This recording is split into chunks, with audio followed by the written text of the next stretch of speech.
as well. Fat Diabetic Jew Repair Incorporated is back again to work on this. Now, I got some rust here, so I'm going to have to spray or maybe scrape that down too to help with it.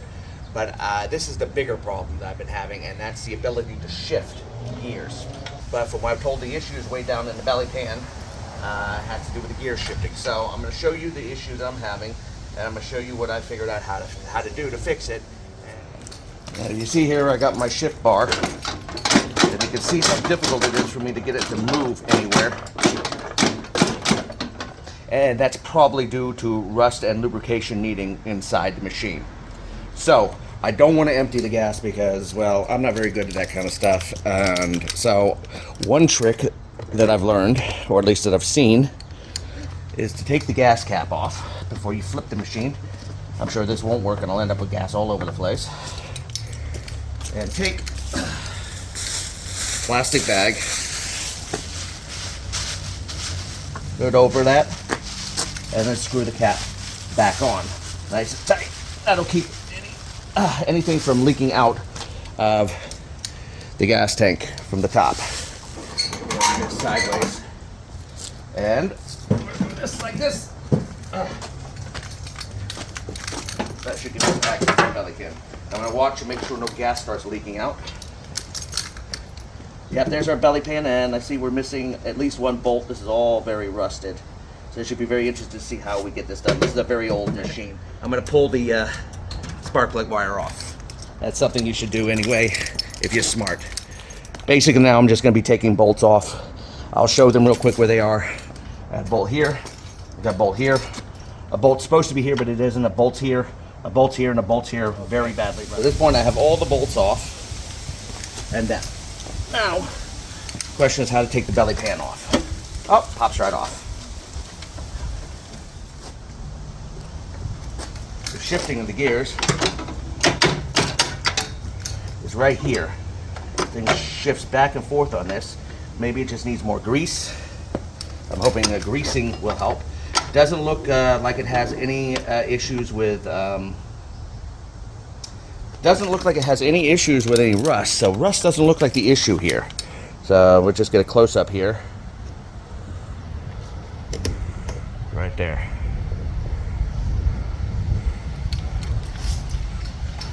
This basically is what's moving back and forth. It's the connector. It goes to it.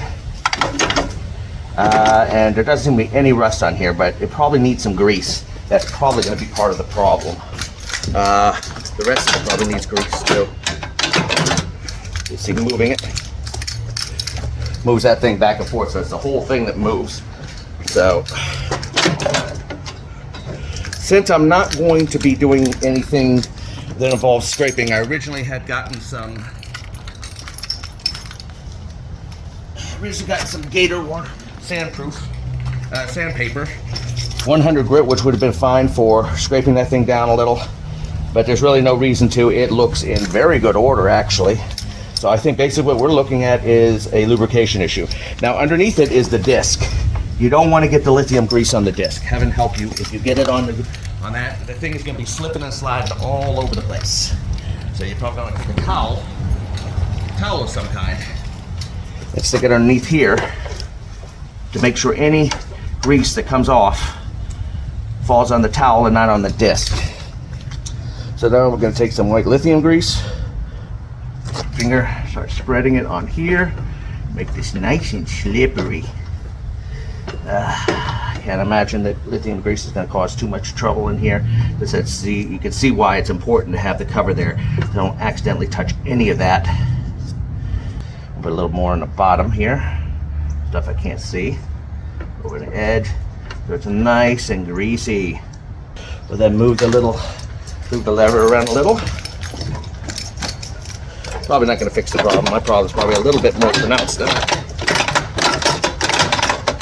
Wow. Go over here, maximum like that, and we're going to put more lithium grease. Could actually move this. Yeah, that was stupid. Probably should have pulled that out.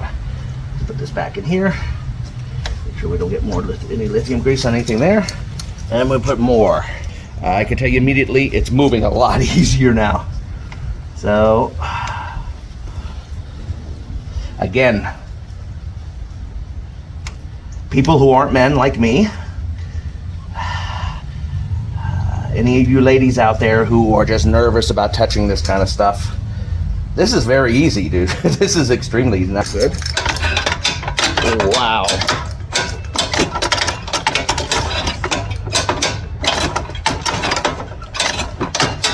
No problem now.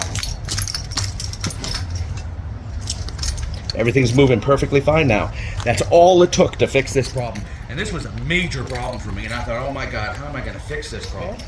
Next, just do the simple part of popping this back in.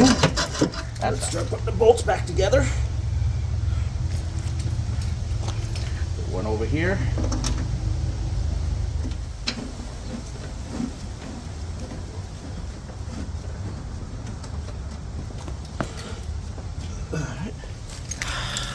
Now we got to test the machine out to see how well this is all put together.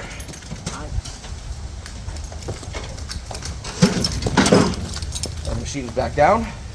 That the plastic bag trick does indeed work to keep it from leaking. Not a single drop of fuel leaked out. So I was able to lay it down without draining the fuel and get it all fixed, which makes me very happy because I did not want to have to deal with moving little things like that. And we are now going to confirm that this incredibly hard to shift machine, fifth, fourth, third, second, first, reverse, far reverse, no problem to move.